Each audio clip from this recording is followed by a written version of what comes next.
Hello there, so we are now in June, and it seems like every time I record these videos, the time just flies by in between months, which it probably does to be fair, but since we are in June, it is now time for the 4th generation of Pokemon, the Diamond and Pearl games, the Sinnoh region, you all know it well, BDSP just came out, Arceus just came out, this is like the hot region right now, well, until November when whatever Scarlet and Violet's region comes out. But just like in Gen 3, one thing I noticed when I was doing the video, as a little side note, is that there were a lot of forms again, but unlike with Gen 3, which had Oras, so it made sense with all the Megas, this one seemed a little weird because it was like Rotom had like 5 forms, there was like all the forms of Burmy and Wormadam, there was the Cherim form, which is weird and unnecessary, and then of course there's the legendary forms like the new origin forms of Dialga and Palkia, there's the origin form of Giratina, the forms of Arceus, forms of Shaman, all that small stuff. But moving on to the first tier of the video, the F- tier, which, I mean, if you saw the Gen 2 video back in, April, you would probably have seen this one coming. And that's because the F- tier is reserved for one particular line of Pokemon, and that is the Murkrow line, because just like Murkrow, Honchkrow is extremely ugly, has a bad shiny, and has no redeeming qualities in battle, because unless I'm missing something, I've tried using a Honchkrow, just like battling wild Pokemon before, and like it gets A, no good moves, B, has terrible stats, and seems to always have like really bad HP and just dies in like 2 hits. So I don't know if I'm doing something wrong, but I just really don't like Honchkrow. Because if Murkrow was a 0 out of 10, then Honchkrow would be something like, like a 0.01 out of 10. Because unlike Murkrow, at least Honchkrow has a reason to exist. It was to give Murkrow a reason to exist. It is at least competent in battle. Like, it has ever so slightly a reason to exist, unlike Murkrow. So it takes its spot as my personal opinion-based, remember the word opinion, second least favorite Pokemon of all time. And when I do the end video, which I won't spoil for you just yet, because I do have a grand finale planned for this series, I'm pretty sure Murkrow and Honchkrow will be the bottom 2 Pokemon on the list, so just keep an eye out for that. And now we move on to the actual F tier, after that little rant about Honchkrow. Starting with Chingling, which, as you saw in the Gen 3 video, I didn't like Chimecha, and as you saw in the Gen 2 video, I don't like babies. So what happens when you put the two together is you get a Pokemon that I can't stand. A baby form for a Pokemon that didn't already need it, for a Pokemon I didn't like, that has horrible stats, and is pretty much useless in battle. So yeah, I'm pretty sure Chingling is a universally hated Pokemon, so I'm not like breaking any walls down with this one, but I don't like Chingling. And that also can go for both Mime Jr. and Happiny, because they're also dumb baby Pokemon for either Pokemon that I didn't care for, or Pokemon that didn't need it in the first place. And of course, the last Pokemon in the F tier is Fiona, which is like very pointless Pokemon. Why does it exist? We already had Manaphy, and I like Manaphy quite a bit. So to make a weaker Manaphy that also looks uglier, like why? What was the intention of making Fiona? And maybe if it had that one reason to exist, I wouldn't put it in the F tier, and I would like it a little bit more. Now moving on to the D tier, and since there's a lot compared to usual, I'll give you like short reasons as to why I don't like these Pokemon. I'll go like rapid fire, one after another. So we're gonna start off with who's first? Mantyke's first? You guys know I already don't like baby Pokemon, so of course Mantyke's gonna be low. I do really like Mantine, but I don't like Mantyke. The only redeeming quality is that it has the happy face on its back. Wormadam's next. It's ugly, like, weak. I don't see a reason for it to exist. I'd be okay if Wormadam was never invented. Combi is because of the struggle to find the female Combi, because I guarantee if you run into a wild Combi in the wild, it's going to be male, which means it can't evolve into Vespiquen, which also means it's basically useless, and also means I don't like it, because I always get male Combis, I never get female Combis. Purugly, it's in the name, it's ugly. Carnivine really annoyed me in Legends Arceus in the Crimson Mireland level. It's just so aggravated, so when I'm trying to complete my perfect dex, it always gets aggravated at me, and like all of them in the area get aggravated, and it's really annoying to deal with, so that's why I don't like it. Basically, the only reason it's not an F tier is because it's a grass type and has a cool design. Lumineon is forgettable. Only thing saving it is that it has a cool design-ish. And then Riolu, I never really cared for Riolu as, one, it's a baby, and I don't know why they made it a baby. It could totally go as it's like a regular form Pokemon. Just like, there's something about its design that I feel like this was in another video too, where I just doesn't click with me, you know? I think it was Porygon 2 in Gen 2. There's something about Riolu's design that just doesn't click with me, and it makes me not like it. I wish I could give a better reason, but I really don't have a better reason. And then we also have Regigigas, which one word, slow start.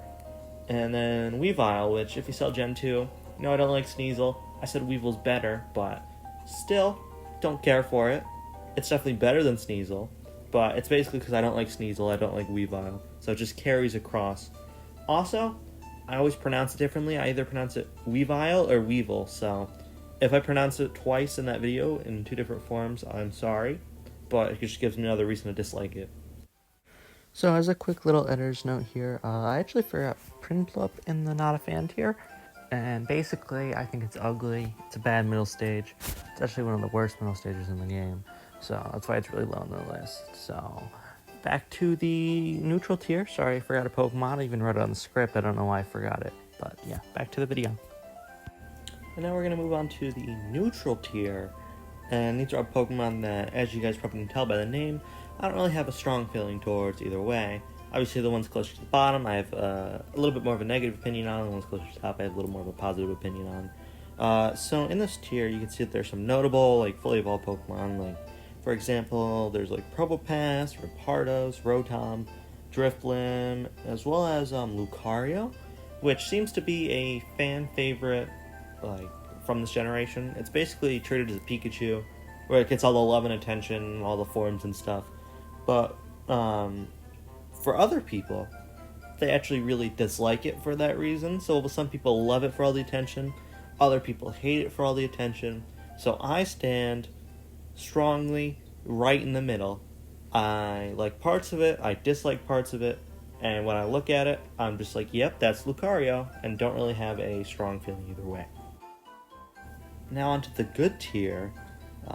This is where many of like the new evolutions they introduced in Gen 4 fell, like all the ones at the end of the Pokedex. So for example, from the ones that I can see right now, we have Yanmega, Mamoswine, Glaceon, Frostlass, Tangrowth, Gliscor, and Licky Licky are all the new evolutions that ended up in this tier.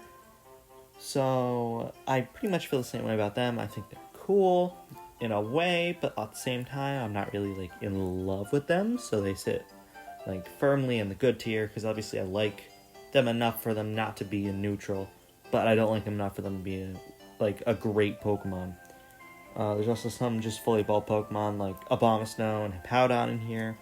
Infernapes here, starter Pokemon, definitely grown on me over time, but I still don't really love Infernape. I love the model of Infernape they use on the tier list that you can see, which is not created by me, by the way. But like the 3D model of Infernape and stuff, I really don't like, so it kind of all balances out. And Skuntank is a funny story because I'm assuming you remember because it was the most popular video on the channel.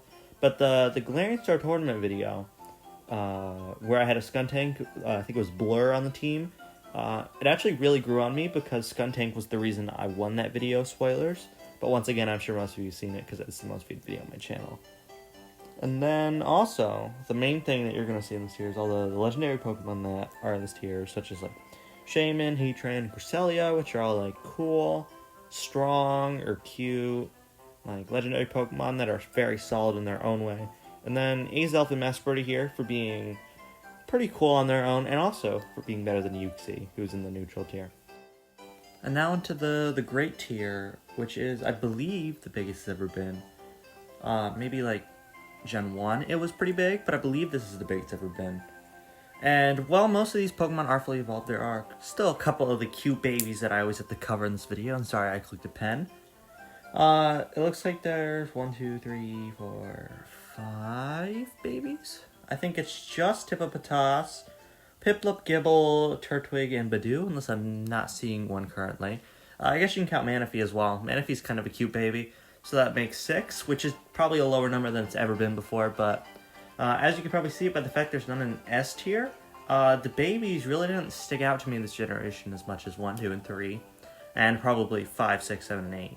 And maybe even 9 when that comes out, such as Smoliv, in case you saw that video when it came out. But anyway, now we have to cover the main part of this tier, which is the fully evolved Pokemon, as I turn the paper over that I'm reading this from. So, that is a big list I gotta read. Alright, so starting with Gastrodon, which the blue one's better by the way. Then we have Dusknoir Empoleon, which actually was going to be my starter in Pokemon Brilliant Diamond before I went with Torterra. Drapion, Mismagius, Luxray, Staraptor, those two are kind of like classic Sinnoh Pokemon. Bastudon and Rhyperior, which are both hated actually a lot, mainly Rhyperior, but I think actually are really cool, so maybe I'm not seeing something that other people see, but I really like them. And then we have Magmortar, Spiritomb, even though it's in every single game it's really annoying to get, whether it's talking to the people in the underground or collecting all the wisps in the overworld in Arceus. Then there's Gallade and Roserade. Hey, that rhymed a little bit. Magnezone, and finally Togekiss. And before we move on, there's also 3 really cool, strong, well-designed legendaries in this tier, and Manaphy too. I forgot about Manaphy when I wrote this. With Palkia, Giratina, and of course Darkrai, which are just very cool Pokemon overall. I feel like that was really quick, so if I stumbled or didn't explain one of the Pokemon in the tier, I apologize. But I guess we're going to move on to S tier now, so get ready for that. And now, finally, onto the S tier of Pokemon. And we're going to start off with Porygon Z, which I know this might be a little bit surprising to you, as I did not at all like Porygon 2 in the Gen 2 video. I think I put it in not a fan tier, but Porygon, if you remember, was in the great tier. I haven't watched that video since I uploaded it, so if I remember that incorrectly, then I'm sorry. But I knew it was high up there. So I think it's a great return to form. I think Porygon Z has a really cool design. I really love the glitchiness and the, like, almost as if it has a virus inspiration. And I love that lore that, like, it was made by Team Galactic to find Cyrus. Like, that is really cool lore. And it is a very, very good improvement over Porygon 2. However, the only annoyance that comes with Porygon Z is how you evolve it. Because not only do you need to upgrade and to trade Porygon to get it to Porygon 2, but you need to do that again with the dubious disc to get Porygon Z, which is a little dumb. Especially because I usually play by myself Pokemon games usually. Like, I don't ask people to trade, I usually just battle them, like my friends and stuff. So it's a little problematic when I need to trade evolution, or to get a trade evolution twice. Especially because you need to cancel out of the trade to give it the dubious disc, to then trade back to get Porygon Z, which is a little absurd. Now onto Garchomp though, and Garchomp is once again very cool. It is like very menacing. As you know, Cynthia's Garchomp is like one of the, if not the most menacing Pokemon ever. I personally am very scared for when I have to fight it in my Brilliant Diamond Nuzlocke, which is currently going on the channel. Which feels like it's going to last forever by the rate I'm uploading those videos, but that's besides the point. Obviously, it's the pseudo-legendary of the region, so of course I'm going to like it a little bit more. I always have a soft spot for the pseudo-legendaries, especially ones like Metagross. And then, of course, the reason it's here is mainly because of that fear factor, which I mentioned before. If it wasn't so cool-looking and, like, so menacing with Cynthia, it probably wouldn't be this high on the list. Now, with Toxicroak, It's not so much of a design thing or I love the Pokemon. It's mainly just the typing. I think that poison fighting and this Pokemon's design work so well together that I can't help but love this Pokemon. Poison fighting is such a cool combination that I instantly love the Pokemon. It also fits the design so well with it being a frog, and it has the poison things on its fist, and it's just such a good design. I don't know how else to say it. I just love the design of Toxicroak and the typing. Its move pool and abilities and stuff like that, I'm not really in love with, but it's just the poison fighting combination with the design that makes me really love Toxicroak.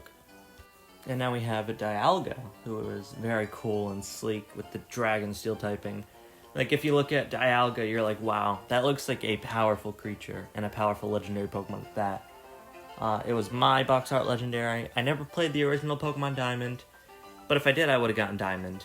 But when Brilliant Diamond and Shining Pearl came out, as you know, because it's a Brilliant Diamond Nuzlocke, obviously I chose Brilliant Diamond because I like Dialga. It would have been cool if I got a form, but hey, we can't all be winners. It's really good in battle too. Dragon Steel is one of the best combinations of typings in the game. Obviously, the other Dragon Steel typing Pokemon is, I believe, Duraludon, so it's pretty slim pickings. I definitely like Dialga more. I don't know where I'm going to put Duraludon in the Gen 8 video. I've not even thought about Gen 8 yet, so I have no idea. Then Leafeon is next. So Leafeon is probably my second favorite behind Espeon, although it is hard to decide between Flareon, because Flareon is that childhood aspect of me where it was my first Eevee love, to say the least, so it was my favorite when I was smaller. So now that I found Leafeon and Espeon, which I like a lot more, it's hard to say whether I like Flareon more because of nostalgia or Leafeon more based on design, because as you all know, I really love grass types. It's probably my favorite type. I do really love steel types. So I would probably give the edge to grass types, though, just on how the series has gone so far. So that gives it enough reason, being a grass type, Eevee evolution, to be really high. But it's also shockingly strong, because it gets Swords Dance and Leaf Blade, and it has all these deadly combinations that you wouldn't expect this little grass cat thing to have. And it just can wipe your team if you're not careful. So I really like it for that reason. And then second place on this list is Electavire, which I was gushing about Toxicroak's design earlier, but Electivire's design is one of the coolest Pokemon designs they have ever made. It has the yellow and black hornet design where it's the stripes is really cool. It brings it out more on Electivire. Maybe it's because I like the shape of it, but I never saw it in Elekid or Electabuzz, even though I love Elekid. It's definitely not what makes Elekid cool. But as for Electivire, it also has the plug outlet on its back, which, as I mentioned, Gen 2. I love the outlet design. I even made a Pokemon based off of it. And then there's also the best part of the design, which is the wire things that just slowly move around, and I'm sure in the anime and stuff they generate electricity, and it's just so cool. I don't know what they did this generation to give them such cool designs, but I am a big fan. And I wonder if when I look at the next gen, which is Gen 5, if I'll see some of the similarities and there's these cool designs that make me really love these Pokemon. But unfortunately, and fortunately, we have reached the end of this video. So unfortunately, we are going to end this video very shortly. Fortunately, you get to see my favorite Gen 4 Pokemon, which, surprise, surprise, Torterra! Yay! I bet you never would have guessed that one. And the reason you probably wouldn't have guessed it is because, A, I told you in Gen 2 that I really love the grass starters, especially because Meganium was my favorite Gen 2 Pokemon. Sceptile kind of fell off, but now we're back with the grass starters that I love, so they're probably going to be all towards the top, except for Gen 5, but we'll get there. So that was reason enough, but like I mentioned with Electavire and Toxicroak, and I'm sure a couple other ones in Great Tier I didn't even think about mentioning, it's just the design. It's such a cool Pokemon, even if you don't like grass starters. If you're a generic person who likes the fire starters, then water, then grass, which is completely normal, that's what everybody likes. So even in Gen 4, say if you like Infernape the best, then Empoleon, and then Torterra, you at least gotta admit that it is one of the coolest looking grass starters. Even if you don't care for grass starters, and maybe your favorite is like Venusaur or something, you gotta admit it is really cool.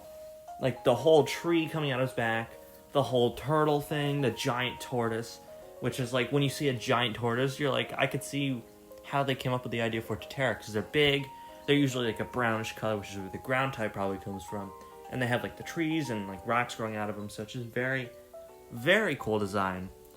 Love the tortoise inspirations, as I already said. Just because tortoises are cool. I don't know really what else to say. Grass types are cool. Turtles are cool, or tortoises are cool, sorry. Grass ground is a cool combination. Grass starters are cool. Torterra is a great Pokemon. All of this adds up to Torterra being one of the best Pokemon, including being my favorite of the Gen 4 Pokemon. And while I would love to say that Electavire was my favorite, so I didn't have to do another starter's my favorite Pokemon just like I did in Gen 3 video, I can't lie, Torterra is definitely my favorite Gen 4 Pokemon, so that's what we're gonna have to go with. I wish it could have been more unique. I love Electavire, I love Toxicroak, I love Leafeon, I love all those guys, but Torterra is definitely my favorite. So anyways, this is going to be the end of this video. I hope you enjoyed another one of these. They're going to keep coming out monthly until Scarlet and Violet come out. Which, speaking of which, I don't know if I'm going to be able to do Gen 5 in July, because I'm very busy. I have a job I have to do now, which is going to take basically all of July. So I'm going to have a few pre-recorded Smash times for the month. And unfortunately, we got one of the biggest generations coming up.